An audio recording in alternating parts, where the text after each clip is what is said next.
How often do you get COVID tested? I have been tested for your job. Don't you have to get COVID tested on a routine basis? Yeah, I got tested on Friday actually, but we do the antibody ones, so it's just a little prick in the finger, which isn't bad. But you're not doing the active. Well, it does do the antibody test does test active antibodies. Yeah. So it will tell you if you have active antibodies. So it tests you if you're positive. The only downside and the reason those things are not widespread is because it costs my company, it's $80 per person to get tested. I've been tested maybe 5 times now. But in the line of work that you're in, that's imperative. I've had a couple of tests done. Ones? Yeah, and they're not comfortable at all.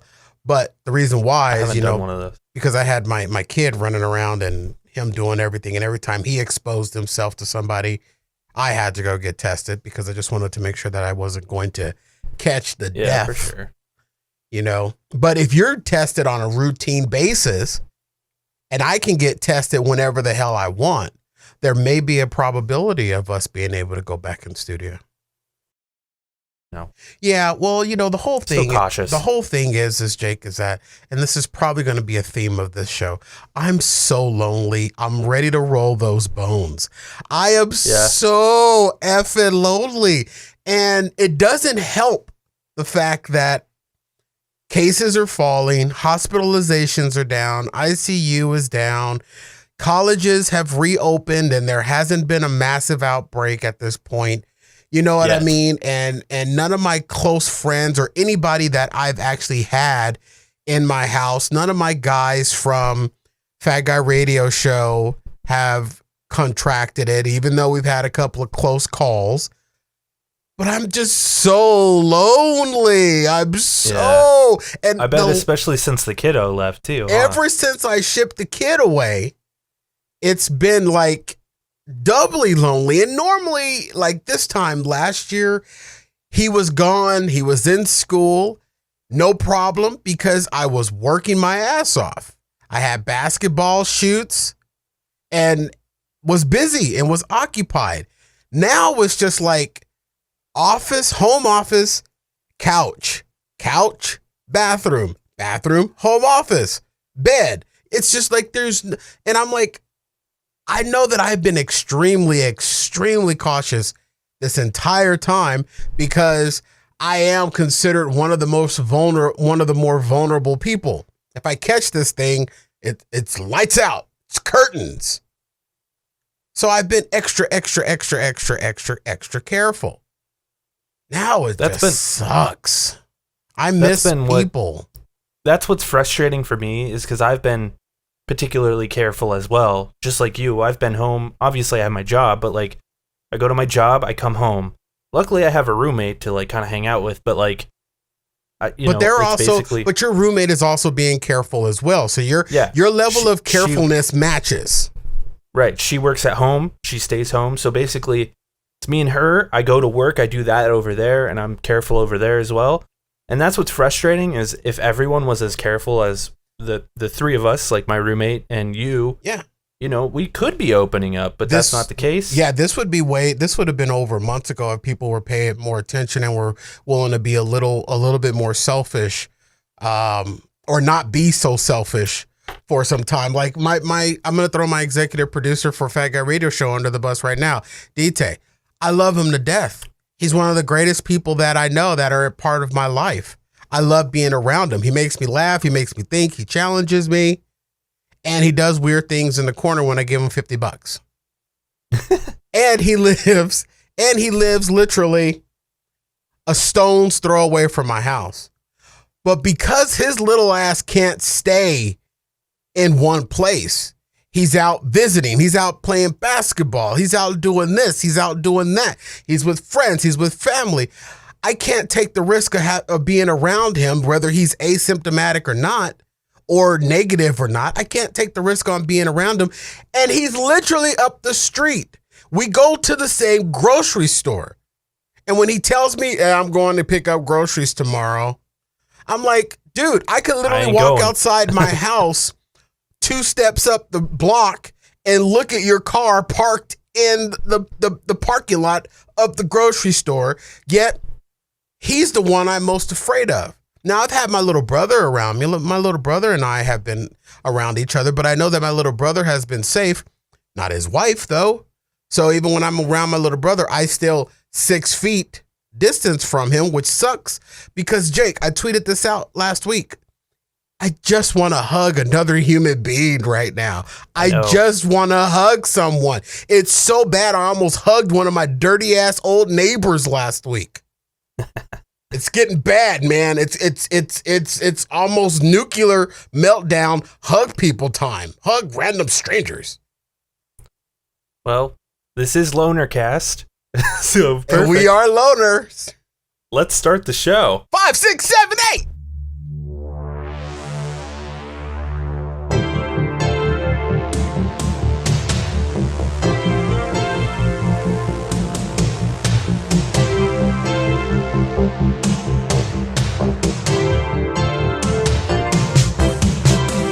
What is up, boyos? This is the Fact Guy Radio Show. Jesus Christ. I'm gonna start that over. Jeez. No, you're not. You're gonna leave this shit in. If you cut that out, so help me God, Jake, I will come to your house and COVID suck your face. Dude, I've got too many shows and like they're all starting to like blend together for me. Jesus. That was a show called Jake and Cory. This is no. This is Lonercast video pod. Yeah, this is our video pod. Everything else is audio only. This one is the video show. Oh man. What is up, boyos? Welcome to the Jake and Cory podcast. I'm Jake. That's Cory. What's up, Cory? Fat Guy Radio Show. Well, now I have to leave the botched intro in. Come on, you have to. It just shows that we're human, man. Yeah, we'll leave it in. You know, I've been a little down. Obviously, everything is falling apart around us. The RNC happened. It really reminded me. But then last night... Don't worry, the best is yet to come. Yeah, but then last night, Black Panther passed away, man. Yes, Wakanda forever. Boseman. That sucks. Absolutely. And people are going to hear this a couple of days later, but yeah, the thing about that, and it sucks and it's horrible because of what his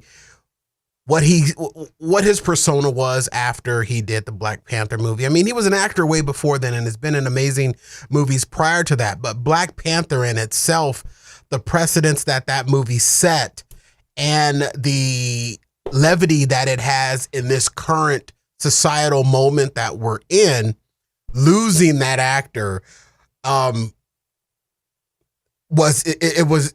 couldn't have been worse timing. He had a fight with colon cancer for a long time, and a very, very long time.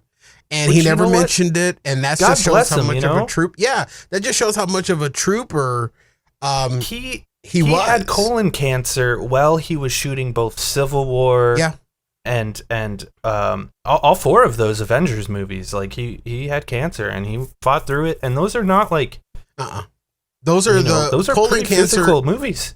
Yeah, and colon cancer is very, very painful. And it's a slow death, unfortunately. And I know that it's really sad that he's gone, especially in this hour that we're living in this atmosphere and environment of America right now. But a part of me, after I learned what he died from, he is so much better off right now. Because that's a hard life to live with colon cancer. Cancer, I have seen it take people that I love. But man, when you pass away from it, no matter how horrific it is, especially colon cancer, he is such in a better place now. He really, really is. And I know it's hard to think of that, but that particular disease in itself is it just kills and ravages through your body, and it's pain and it's hard to manage it. So he really was a superhero, literally. If he fought colon cancer for that long, man. A few months ago, I saw all these articles about how Chadwick Boseman is so skinny, and what's wrong with him? Doesn't he care about his role as Black Panther? Is he taking on some other role where he lost all his weight? You know, like what's his butt did for the Joker. And people were being pretty mean about it. Yeah, and they were very critical of his weight. I hope all those people remember that, because They won't. the man was literally dying. Yeah. Like, that's what was happening. And, you know, you just gotta, like, before you leave these comments on Facebook or Twitter or whatever it is, like, before you leave these stupid comments, like, think about what you're saying. These have real world ramifications. And through that, through, like, people calling him out and, you know, saying he's so skinny or whatever it was, he remained silent and didn't, like, break to the pressures of being like, well, let me do this, because he took his personal life very seriously. He didn't want the attention, and I respect him for that. Not to say that it's bad to come out when you do have these problems and, like, talk about it, because that's important too. But, like, I have mad respect for him doing that, and oh man, he's a great actor, and it's sad to see him go. People that leave comments like that, and they're not going to remember that in this day. They're not going to remember being critical of him, because some people made money off of, you know, starting the rumors of the fact that he was losing weight. And it also boils down, and we see it even throughout this entire pandemic, that at the end of the day, there is a sect of people that are bastard-coded bastards with bastard feeling. They're going to do and say whatever the hell they want to say, no matter what it's going to be. And at the end of the day, it is what it is. Let me say one more thing about Chadwick Boseman and try to awkwardly make some sort of transition out of this sadness. But, like, this dude, you know, a lot of people hated on Black Panther because they're like, the only reason people care about Black Panther so much is because he's black. I was one that said that. Well, and I'll admit that, like, that wasn't my favorite movie. I don't think it deserved to be even nominated for Best Picture when it came out. But, like, the movie's still awesome, and the cultural importance of it should be recognized. And but, like, he still has two of my favorite moments in any of the Marvel movies. Number one is the chase scene between him and Captain America in Captain America Civil War. Totally awesome scene. But then, of course, in Avengers Endgame, there's that awesome scene where, you know, Cap looks like he has nothing going on. It's all lost. And then the portal opens up next to him. And who walks out? It's the king. It's the king of Wakanda. King of Wakanda. Wakanda forever. It's so awesome. I'm saddened both to lose the human life and, it's sad that, like, this very important cultural icon for I don't know how else to say it, but, like, a forgotten demographic. I would classify it as a threatened demographic. That's a better way to put it. Yeah. Yeah, that's a much better way to put it. Yeah, it's a damn shame, but I also hope that there is some light out of it as far as maybe bringing attention to what this guy stood for and what his roles stood for. Awkward transition now. Can I give one more thing? Sure. And this isn't it's about tied to the death, but people are urging that, they're urging Marvel not to recast the Black Panther role after Chadwick Boseman's death. But didn't they recast, and maybe I don't understand the definition of recasting when it comes to Marvel, but Heath Ledger, that's not, is Batman Marvel? Batman is not Marvel. Okay, but Heath DC. Ledger died, and I don't know, maybe I'm tying the two together. But so the difference between that, because obviously there was Jack Nicholson played the Joker. Yeah, many people have played the Joker after that. But after Heath Ledger. The difference between that and, like, what and the MCU is the MCU is ongoing. It's like, what the hell is MCU? The Marvel Cinematic Universe. Oh, okay, thank you. So like the difference between like Jack Nicholson playing Batman and Heath Ledger playing Batman and Jared Leto playing Batman, or Joker rather, is those are all different universes and different timelines. Whereas like the MCU is all one continuous timeline. Like the first Iron Man is connected to Black Panther, and it's connected to Endgame. So have they ever in the MCU? And I know this is getting nerdy, but please get nerdy. Has a character in the MCU, as I speak the jargon, has a character in the MCU ever been recast? Yes, two. There's two major ones.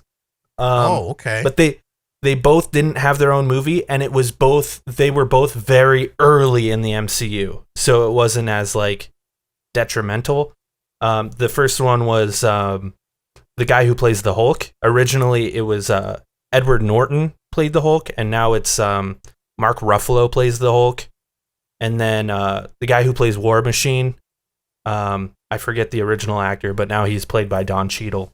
So those were so early on that it was kind of not even consequential. Those were like the first 3 movies, you know? So now we're 15 movies in. The MCU, once you're cast as a character, now you are synonymous for that character forever. So if that character ever comes back in a movie or in a franchise movie 10 years from now, you have to come back and play that character? Pretty much. Wow, I never knew that. That's really interesting. Now I kind of see why the fans are urging Marvel not to recast the way them. they do that too is by like Thor, right? For example, like Chris, whatever his name is, they sign him to Chris Hemsworth. Chris Hemsworth. There's so many Chris's. Yeah. They sign him to like a 4-movie contract, so it's like you have to be in these 4 movies. And I have a way around Black Panther. The way they could do it is he has an awesome sister in that movie, and his sister is like this tech genius. They could easily just like have her do it, and she'd be awesome as the role. Obviously, it'd be sad as hell. Is that Shuri? Yes. Played by Letitia Wright? I don't know the actress's name. Okay, yeah, so you know awesome. what? Now that you explain the MCU, okay, now I understand why Marvel fans are asking them not to recast. Because in my little stupid little movie watching mind, I was like, dude, Heath Ledger. There's been many people that have played characters, comic book characters that have died, and people have been putting. But I understand now that you've explained how and that's MCU why Endgame. works. That's why that movie Avengers Endgame was such a huge movie. It's because it was like a season finale to a 13-year long television show. Gotcha. Like people were just super pumped on it. I gotcha. And DC does it a little differently, right? Like, because, we had Ben Affleck as Batman, and now we've got Robert Pattinson as Batman. They're kind of playing around with dual timelines and getting weird with it. They tried to do the MCU thing, and people just didn't like it, so they're like, we're going to go back and just make movies, Gotcha. Which I love the fact that we live in a universe where we get both split timelines and a consistent timeline with comic book movies, because I'm a fucking nerd, so I just You love are that a shit. nerd. You are a nerd. And you're slowly turning me into a nerd. Yeah, dude, I hope so. That's my goal with everyone, because I think if you're a nerd, you're a happier person. You get to see the brighter side of life. Actually, I've been a blurred my entire life. A blurred? Yeah, What's a that black mean? nerd. Oh, yeah? Yeah, I didn't know there was a difference. Yeah, there's clearly there's a difference. Okay. Sorry. I just thought you were old. No, one of us can carry an AR-15. The other one just gets shot by one. So the blur. It's a brutal layoff. I apologize for that, ladies and dude, gentlemen. the world is brutal. I want to talk about the RNC later, so let's send your complaints to DTAG. Can't social distancing to save my ass. No, I've been a blurred. I'm a blurred dude. We both love technics, and we love audio, we love video, and we love talking about it. And I just love talking about it. I am get to look at your face. I'm deeply in the belief that the whole word nerd is not accurate. Everyone is nerdy about something. Right. The people who have a wood shop in their garage are nerdy about wood shop like I'm nerdy about video games. They are nerd about wood. Yeah, everybody has that thing that they're nerdy about, you know? I'm nerdy about cooking. Like before I came to the show today, I was literally... Martha Stewart is a nerd. Martha Stewart's a huge nerd. Snoop Dogg, nerd for pot. Oh, yeah. Oh, you know? Totally. Nerd is the new passion word. Yeah. Right it's here like, on Jake and Cory, nerd is the new passion word. Like I was baking a cake before I headed here, and it's literally at home on the cooling racks right now. And I make my icing from scratch. I cook everything from scratch. Made my icing from scratch, and I blended milk chocolate. You like scratch your dead skin into the icing? That's absolutely disgusting. You do realize that. I am not Salt Bae. Salt Bae. Yeah, Salt Bae. Everybody thinks it's amazing, but when he's sitting there sprinkling that salt down his arm, you do realize that microscopic skin cells are flaking off into his salt and going right onto whatever he's cooking. But that's I digress. Pretty inevitable with all food, though. In all fairness, that's very true. But still, it's disgusting when it's that prevalent. So I mix milk chocolate with semi-sweet chocolate, butter, and heavy cream with a little vanilla and some salt. And that right now, my icing is chilling in the refrigerator. And then when I get home, I'll be able to just whip that up, add some air into it, and frost my cakes. And I'm excited. That's why I'm in such a great mood, because I'm always in a good mood when I get to spend time in the kitchen. Today outside in Arizona, it wasn't 412 degrees, so I felt comfortable. Only 110. Yeah, I felt comfortable turning on my kitchen. There was also thundering and sounded like storms outside this morning that were taping this show. And even though I looked up in the sky and the sky was all blue. I was like, where's that thundering coming from? So I was like, I've just been in a really good headspace today. And when I'm like that, I like to cook. I don't like to cook or bake when I'm in a bad headspace.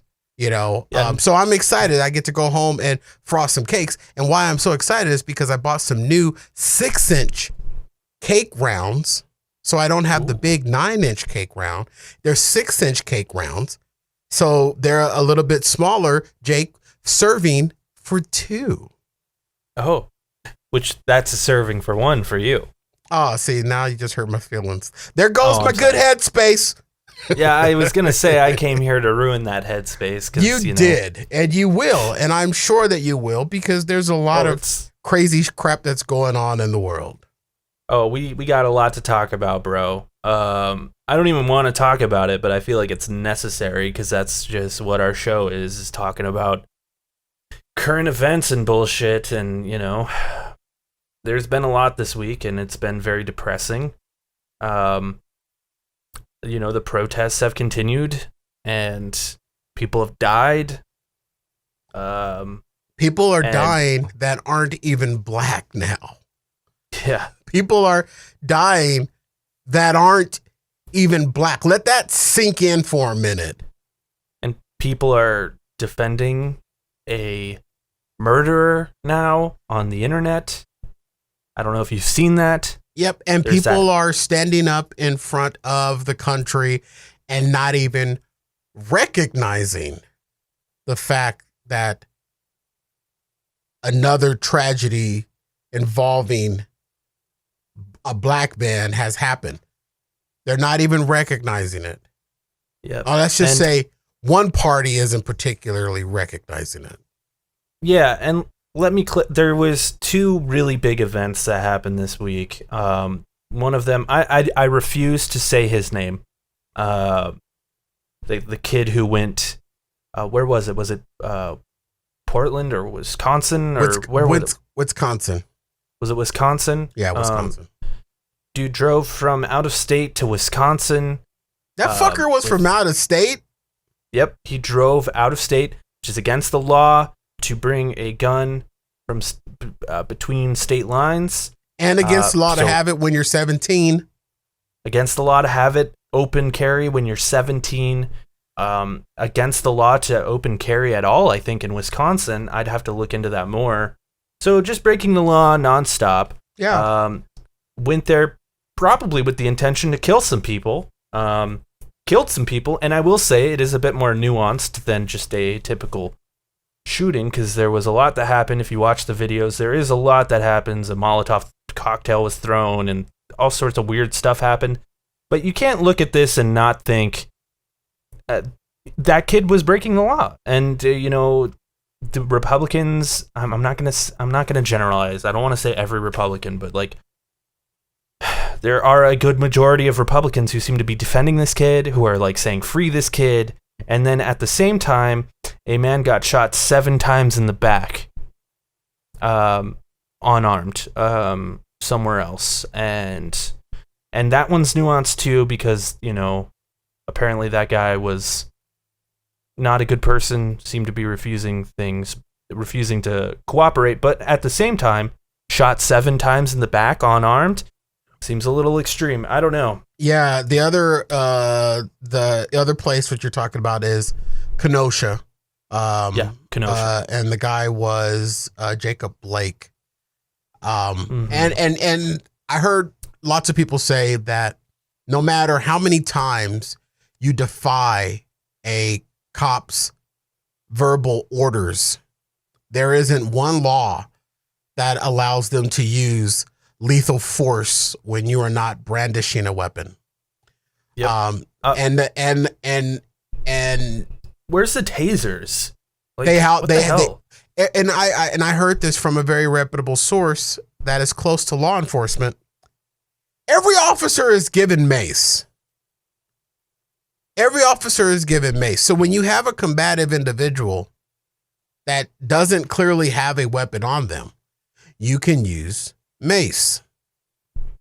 And the Jacob Blake situation sent me over the edge, just absolutely over the edge with anger and frustration, because I just I cannot rationalize why this bullshit keeps happening, and how we have to realize, dude, Breonna Taylor's killers are still at large. Yep. Even here in our hometown, the officers that killed the gentleman that was sleeping in his car here, those officers haven't been arrested either. And that gentleman was also unarmed. I'm trying my best to figure out what the fuck has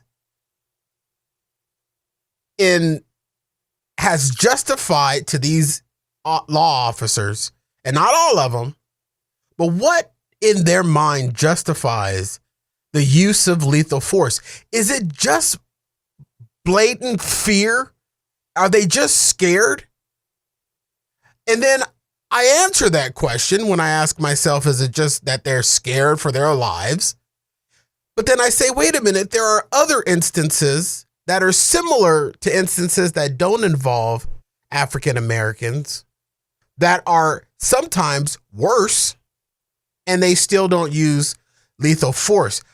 It's almost and I hate to put it this way, it's a modern day version of lynching. And a fan of mine, fan of Fat Guy Radio Show, posted on her Instagram today a comment from Snoop Dogg, who had this on his Instagram. It said, 2020 has taken everything but racism and police brutality. And I've never known in the history of time that police brutality has been this bad. And I think it ties back to the fact that we have an administration that doesn't speak to it, that doesn't speak to the police brutality. Police brutality with African Americans is something that is not new. It's been going on for hundreds of years. But we've had leadership, and yes, I'm pointing my finger back at Washington, D.C. We have had leadership prior to the current leadership that has spoken against it, has spoken out. And now we have one that doesn't. So therefore, it trumps the whole entire argument, and all of these situations become overblown and modulated because we don't have a leadership that steps up and says no. Even in the previous administration during the Obama era, we had lots of school shootings. I mean, we dealt with Sandy Hook when Obama was in office.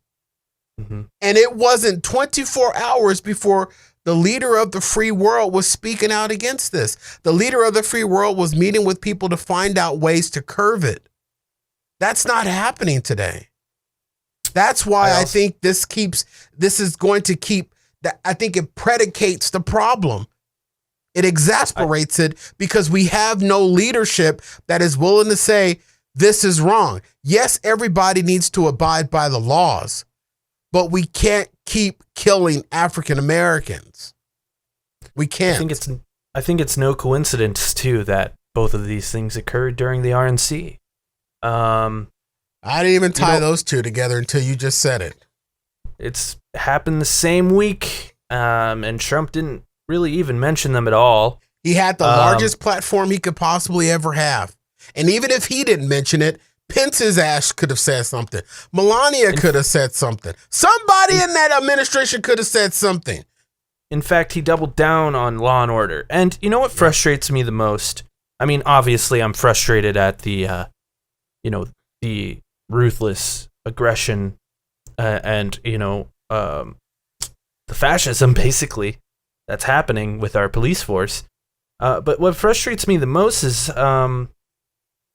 the Democrats have such an easy thing to say, and they're just not doubling down on it. So like Trump's whole thing is we're law and order, this is our thing, and he has his talking points, and that's always his talking points. And Biden has such an easy thing to say. All of this aggression, all of this hate, all of the police brutality, all of the riots, all of it, even if Trump stands against the riots, all of this has happened under the Trump administration. And all Biden has to say is, under my administration, there will be no more protests. There will be no more riots because of what I stand for. It's so easy. And if he just doubled down on that, like, hey, maybe Trump stands against the riots, but under my administration, it won't happen. And this is all happening under the Trump administration. And the Republicans refuse to acknowledge that. Yeah, they refuse to acknowledge. The Republicans refuse to acknowledge it.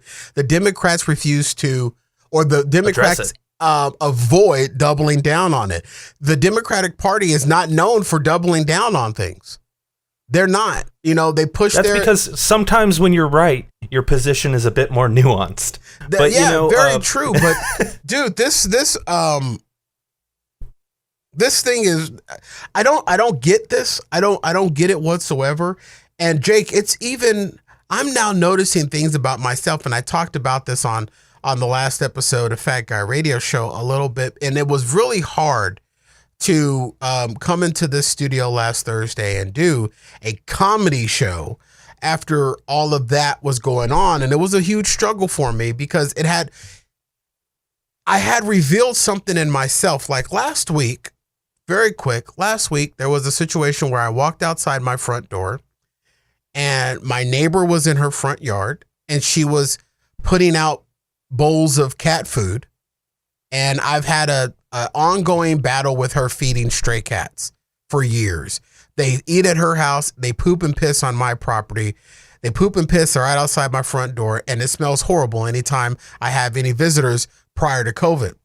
And I would normally mouth off. I'd say something smart to her. You know what I mean? When anything about the cats, we haven't talked for years. And when we do, it's her asking me if I'm killing her cats and me telling her they're dying on my property. Come get them. I'm not paying to have them removed. And we always had this little banter back and forth. Well, last week, she caught me coming out my front door while she was putting these bowls of food out and asked me if I had seen her cats. And this was the day after we had like a big storm, a big brief haboob come through. And of course, what do animals do when they hear thunder? They run and they hide. And she asked me that. And I was about to have our normal banter a back and forth, a how she needs to stop feeding these cats, how it's destroying the property, and all this other stuff. And I caught myself instantly. And in my mind, for the first time, I thought to myself, if I mouth off to her, my neighbor, what's to stop her from feeling threatened, calling the police, and the situation escalating?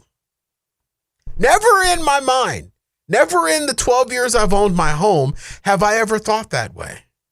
Until now. Then there was another situation just earlier on Monday afternoon where there was a car parked outside my house and the driver's side door was open. Normally, Jake, if I would have saw something like that, I would have picked up the phone and I would have probably called law enforcement because it was out there for about 2 or 3 hours with the door just open.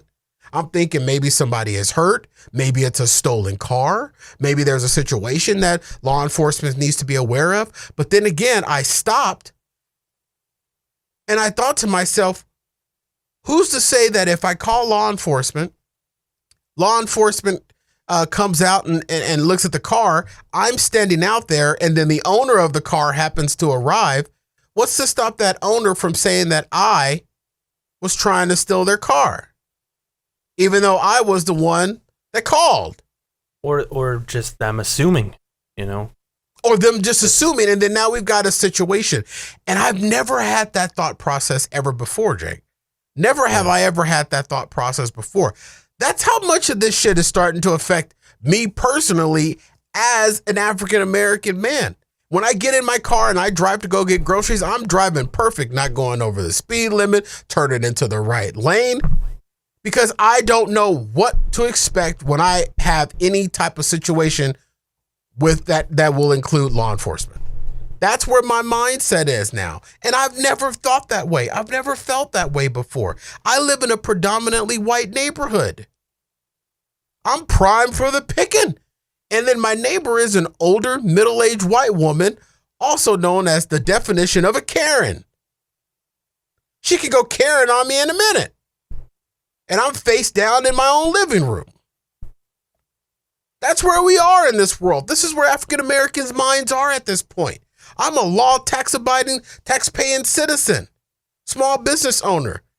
And now I can't even, I'm stopping myself from saying 2 words to a white woman that lives next to me. It's horrible, man.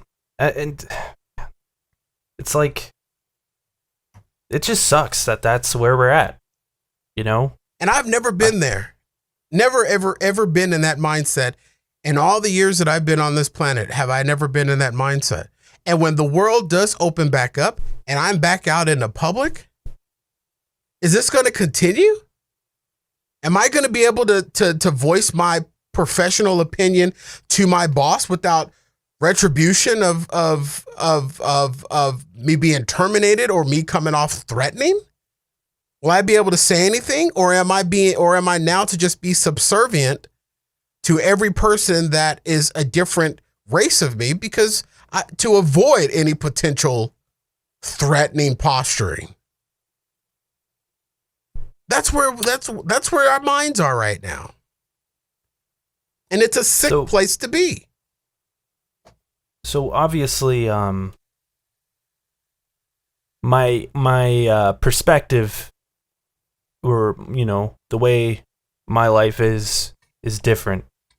But correct me if I'm wrong for saying this, but it does feel like our last administration, we were progressing, and we were finally, things weren't perfect. Definitely not.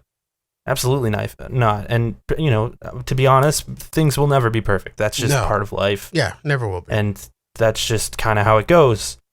But, this administration, it feels like in the past 4 years, we have regressed 30 years socially for a number of different aspects. I mean, we're seeing the police brutality just escalating. And, you look at Portland and you're like, it's the police just taking law into their own hands.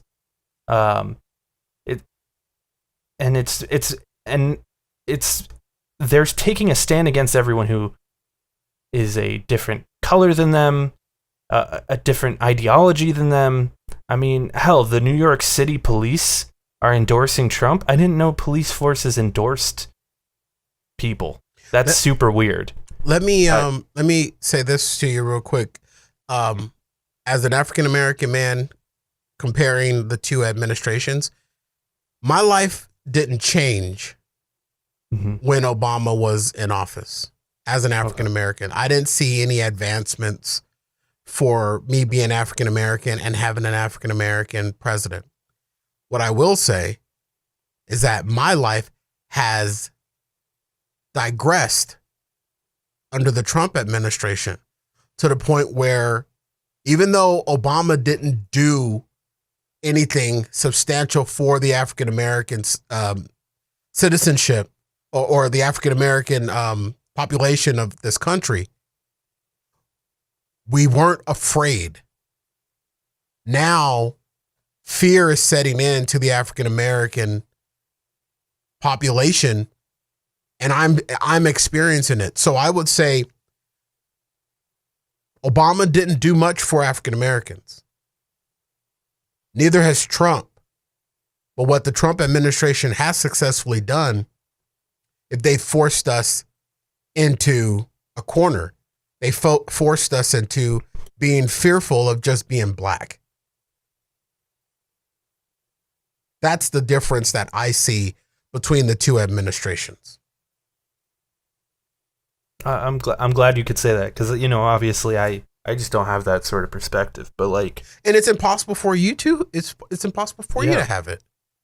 It's next to impossible, and it's important for, you know, stupid white guys like me to understand that. Like, no, stupid white guys like you, as you put it, do understand that, Jake, because the two people that did die at the hands of that 17-year-old idiot were not African American. This is where it really points out that this is a problem. That now people that are stepping up for African Americans are meeting their deaths now too. Mm-hmm. The guys that died at that guy's hand, they're not even black. They should not have died. That's what I meant by, like, if you look at Portland and, you know, people getting, you know, brutalized and abducted by the police out there. Yeah, you know, by federal police. Let's make it clear. Federal agents, not Portland police.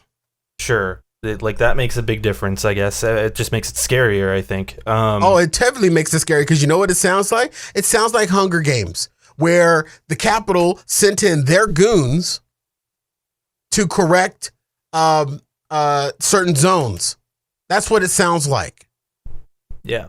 And that, you know, and that area is pretty historically white. I may be incorrect about that, but I'm pretty sure that's a pretty white area, and I'm pretty sure most of those people, you know, getting abducted are white people. So now it's an ideology, and they're cracking down on ideology. It's terrifying.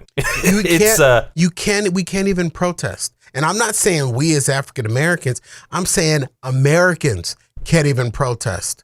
Mm-hmm. You can't protest without the threat of you being mace bombs, smoke bombs, flash grenades thrown at you. Where are they even tried to have a protest the night after one of the RNCs in Washington, D.C., and you got the military out there. Protesting is something that has been happening in this country for years. He bragged about it. Yeah. In his speech. Yeah. And you know what? He started his endorsement speech by bragging about the horrible things he's done. He's like, I called in the military to stop the protesters. Yep. I built the pipeline, even though in the process of that, he destroyed native land.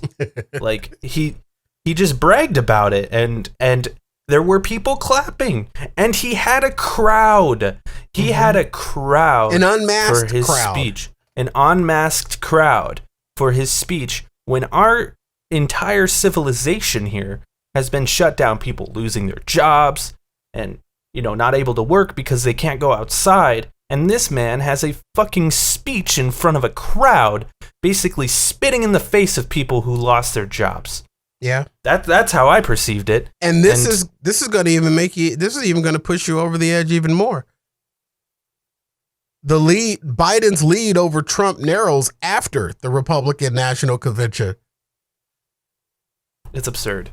I don't get this. I don't get how we have something that is just so utterly horrible right in front of us, and there are still a large sect of people that are signing off on it. You can't buy the number of people that are still supporting this cat. You can't.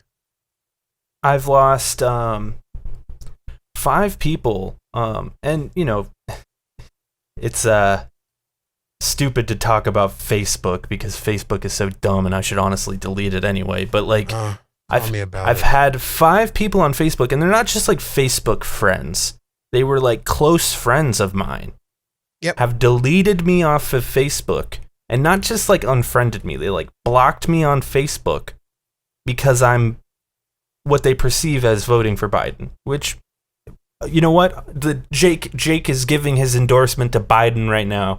I know that's going to be a huge win for Biden. Congratulations, you get my endorsement. But yeah, but I've lost. I haven't publicly said that. I don't think. I think I did last episode actually. But I've lost 5 friends because I'm not a Trump supporter, and these are people that I've been in bands with, that I was close friends with in high school, and because our ideologies are different. One of them was because he posted about that kid who killed those people.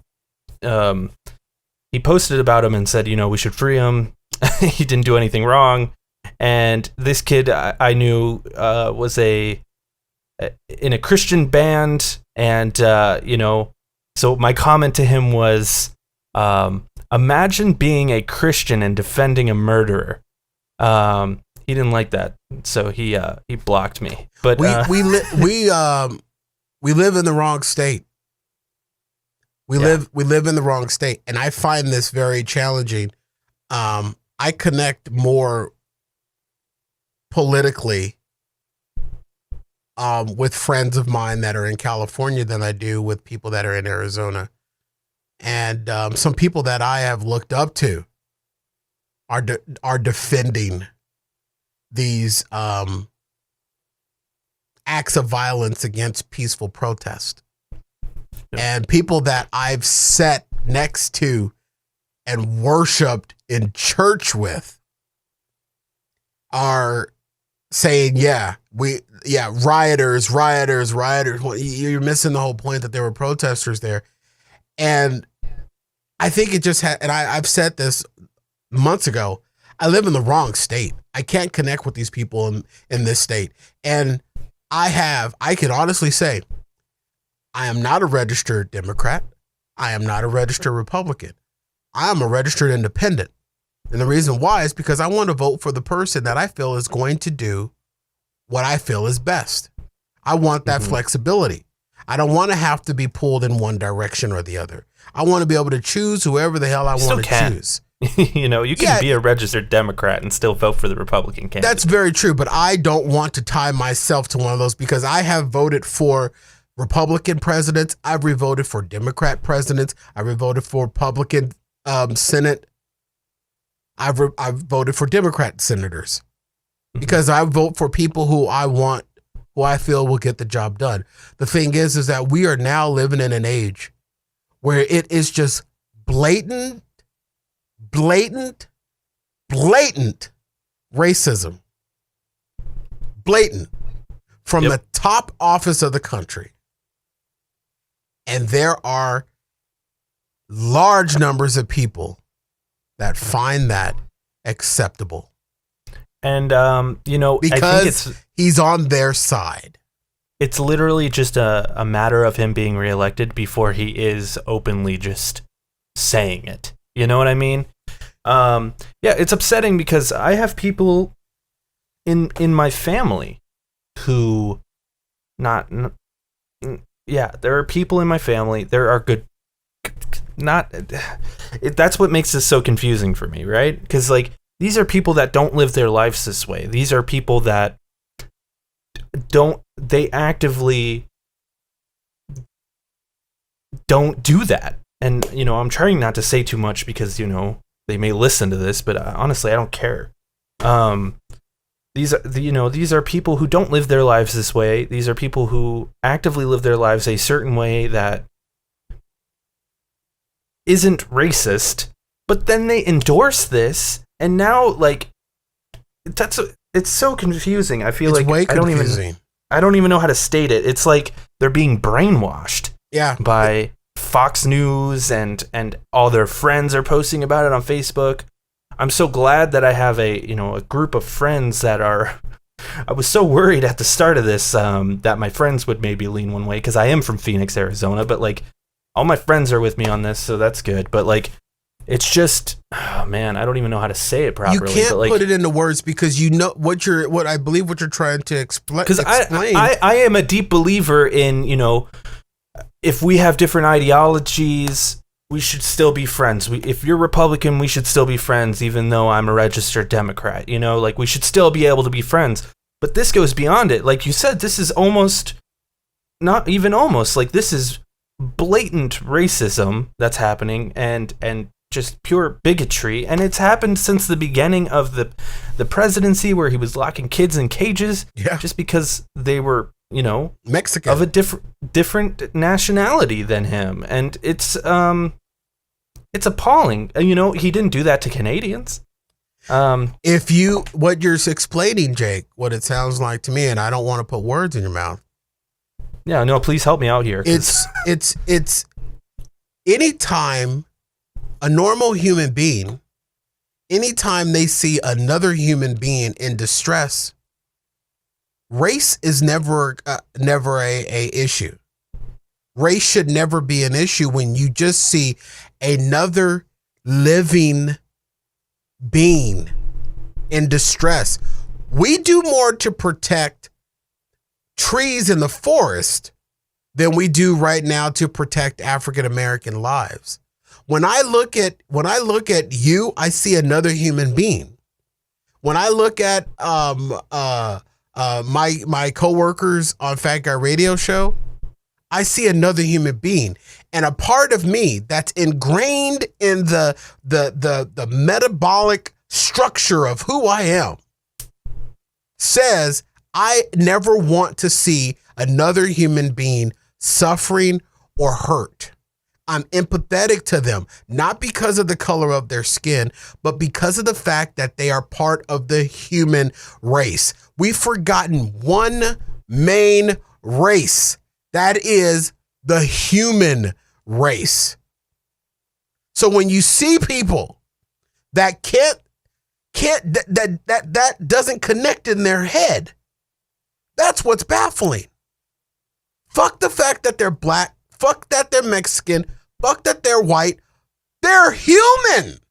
And why would you want to see another human suffer or feel threatened or not have an equal chance at life? They're just human. At the end of the day, I cut your arm open, Jake. I cut my arm open. We both bleed red because we're humans. That's the element that we've lost. We've lost looking at the main race, the human race. We keep seeing black race, we keep seeing white race, we keep seeing Latino, we keep seeing Chinese. What the fuck happened to the human race? Empathy for just another living, breathing human being, no matter how disgusting of a personal life they have, they're still human. We don't drive up on the sidewalk when we see a crackhead walking down the sidewalk, do we? No, they're a crackhead, but they're still a human being. And just because they're African American does not make them less of a human because of the color of their skin. That's what we've lost.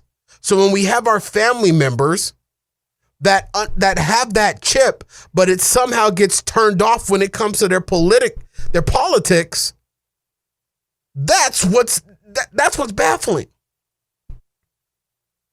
And it's like they're on my team. I understand if people are passionate for their home team, like if you're born in Arizona and you're passionate about the Arizona Cardinals, and then when you see a Green Bay Packers fan come up, you give them a little nudge and you got a little bit of rivalry going on. That's all cool. That's football teams. But when it comes to political teams and you've got one political team that is clearly based on a platform of racism, and just because you're on that same team, you have to adopt those ideologies, something's not connecting up here anymore. Something's gone. I would if one of my own family members came to me and said, "Oh, I hate all white people. White people are nothing but killers and thugs and they want to kill all the black people." I'd be like, "You know what? I don't feel that way. I love you, but I don't feel that way. I don't want you to spew that ideology behind me, and I'm not going to sign off on that." And if they choose that that's the way that they want to live their life, live your life. Don't project that up on me. We family and all, but I ain't got to sign off on that just because we're family. Yep. Yeah, it's the human it's so confusing. race. It's not. Listen, at this point, it's not a Republican Democrat thing. Because there are people that are Republican that are like, this is a bridge too far. Our own president of the United States, George Bush, refuses to endorse Donald Trump, even though they're on the quote-unquote same team. Because he can acknowledge what this man stands for, and even if we believe in the same... what's the word? Like the same, fiscal policies, let's say. Let's say we believe in the same fiscal policies, but what you're doing as far as this pandemic, your rhetoric, your social politics, I can't stand behind it. And I wish more people would just acknowledge, like, hey, I'm Republican, but I'm not... I can't back this ideology. And we're hoping that they're going to realize that come November 3rd. That's why on my other show, and I've mentioned my other show several times, we're launching a campaign to implore people to vote. And what's so confusing, though, Cory, is the fact that it seems like the gap is shrinking. Yeah. And, for a while there, it seemed like, okay, Biden's got a stupendous lead over this, this racist dude that's running again. But over the course of, the past couple weeks, it really seems like that. And, who knows? That could be the media projecting. It could be. And, every poll that they say, I stated a poll earlier. It's kind of hard to believe these political polls because those polls could be between 4 people in a room.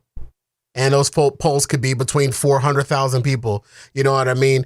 But this is what I say. You're right, Jake. It's not Republicans versus Democrats. It's not blacks versus whites. I've read this, and I'm going to sign off on it. It's Americans versus racist. Yep. Because not every black person is bad. Not every white person is bad. Not every white cop is bad. I've got personal friends that are cops, a few of them less now because they're also Trump supporters and they're very staunch Trump supporters. But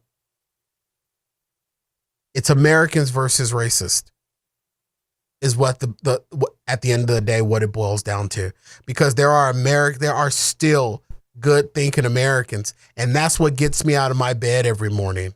That's what makes me move through life still breathing, is knowing that the majority of Americans still are good.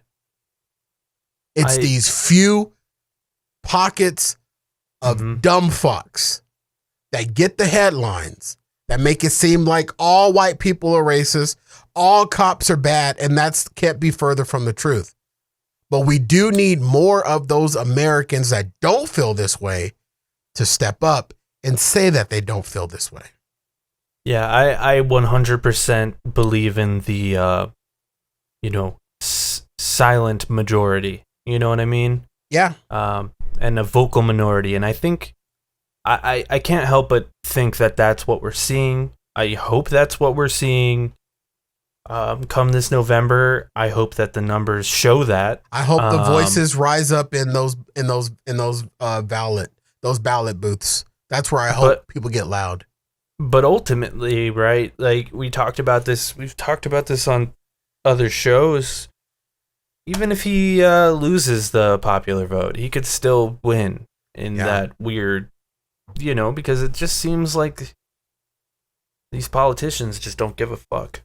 They don't. At the end of the day, they really don't. And I was laying in my bed the other night and I was thinking to myself, what the hell am I going to do if this dude gets reelected? I think a lot of people are thinking that. We all said that in 2016 or whatever.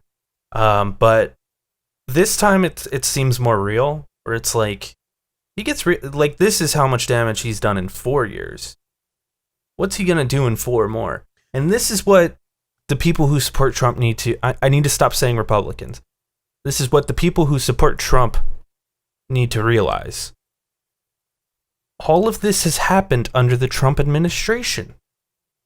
The riots, the protests, the murders, the lack of being able to manage a pandemic. This has all happened under the Trump administration. Cut it any way you want. It has. So I don't know. It just seems so obvious. And we've had pandemics happen under other administrations. We've had protests happen under other administrations, but they were controlled and those administrations were able to handle them. We clearly have a guy, and not to steal from former President Barack Obama, we currently have a guy that's in over his head. He's way in over his head. Or is he? Or is he? And you can't fix a problem by throwing money at it. And you know what? He has said things like, if I get reelected, I'm going to run for a 3rd term because they spied on me. That's so against the Constitution, which you guys over there on that party love. And, he has said things like, he's fucking with the post office. Like all these things, like the list could go, I could talk about it all day, all these different things that he's done that are just fucking horrible. And it's so confusing, man. Dude, I don't even know. I think the best political... Like, how much can you rail on it before people realize? They're either going to realize or not. You can make one commercial. I think there should be one political commercial, and it doesn't have to be by Biden, but just needs to be one political commercial of just nothing but Trump's tweets. Yeah. That should be enough. Serious. That should be enough. But like it isn't, because before he got elected, the whole grabbing the pussy thing came out. This man was friends with Jeffrey Epstein for years, decades. He was friends with him, pals. The only reason they weren't friends is because they had a real estate dispute, and of course that's the reason Trump is gonna have a fight with someone. Yeah, it wasn't because he was a pedophile. Nope, it was over money. It was money. Dude, the thing is that we have to hold out to hope. And I know Biden is not the end all be all, but in this moment, he is the better of the two evils. He could at least bring us back to a baseline. And that's the way I look at it, is like, I'm not out of everyone that was running for the Democratic candidate, he was probably on the bottom of my list. Yeah, but mine too. At the very least, he can bring us to a baseline where we could grow, because Trump has regressed us so far back that we just need someone to bring us back to a middle ground. Yeah, and I really felt a little optimism the week prior during the DNC. I felt I lost you. I felt a little bit of I would say a higher level of optimism when Biden was speaking. You know, it just gave me a little bit more comfort that, you know what, maybe we can at least get to a level where everything's not going to be perfect, but at least a level of respect. At least a level of dignity. Perfect. Beautiful. Beautifully said. And get back to a level of dignity in this country and garner the respect of our fellow countries. I mean, dude, we feel so alone. I've never felt so alone as an American. Other countries want nothing to do with us right now. All of our allies have gone silent. They're scared. Because they're scared as us. Because we are imploding. And here's the thing. It's not the Chinese doing anything to us. It's not Russia doing anything to us. It's not ISIS doing anything to us. ISIS is literally sitting back with their hands clenched behind their heads, just waiting for us to destroy ourselves. Well, and they're in quarantine too. And they're in quarantine. They were able to understand that they need to quarantine.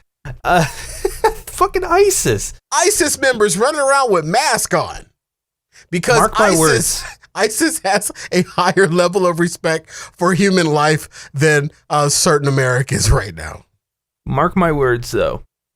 And I will end with this, and this is a very doom and gloomy thing to say at the very end of a podcast.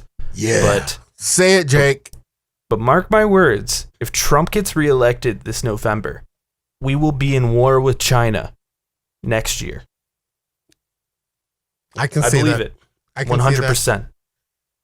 Or we will all become American refugees in other countries when the racists take over this one. Yeah, but there's not enough room for all of us. Nope. Unfortunately. I'll stay here and fight. Yeah, well, interesting show. I loved it, actually. I enjoyed talking to you. I love hearing your perspective. You give me a perspective that I am incapable of having. And I love you. I want to make out with you. I want to... You'll edit that out.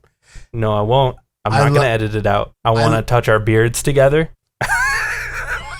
Even though mine is like full Manchu at this point. I just got a beard trimmer for the first time in my life. So I've been trimming it up, I'm letting it all go. I even let the chest hair come back in a little bit there. You know what I'm saying? Look at you. You shave your chest hair? Typically, yeah. That's something you do? Yeah, shave chest hair and underarm hair. I'm fat, dude. It helps with the smells. Do you think I shave my chest hair? I'm showing you on camera. No, I think you're naturally smooth. I just have no chest hair. I know, you're so lucky. Dude, all my hair from my chest and everywhere else, because I'm pretty hairless everywhere, it all just grows in my butt crack. It's all just in there. It's all just in the butt crack. That's disgusting. No, luckily, I am a manscaper. And that's no surprise to anybody. I do manscape, the full Manchu, the back, the front, the down, the behind, because I'm a fat dude. And I really feel that because I do physical jobs, you know, a cameraman, and I'm running around a lot of people, the worst thing you want to do is feel stinky or sweaty around other people. So I keep the body hair to next to nothing. And that helps control some of the smell. You know, Bob Barker used to say, help control the pet population. I say, help control the body odor. 5, 6, 7, 8. Yeah. Well, thanks for joining us on this episode of the Jake and Cory podcast. I'm checking for body hair after this episode. It's getting stinky over in Cory's studio. Oh, it is.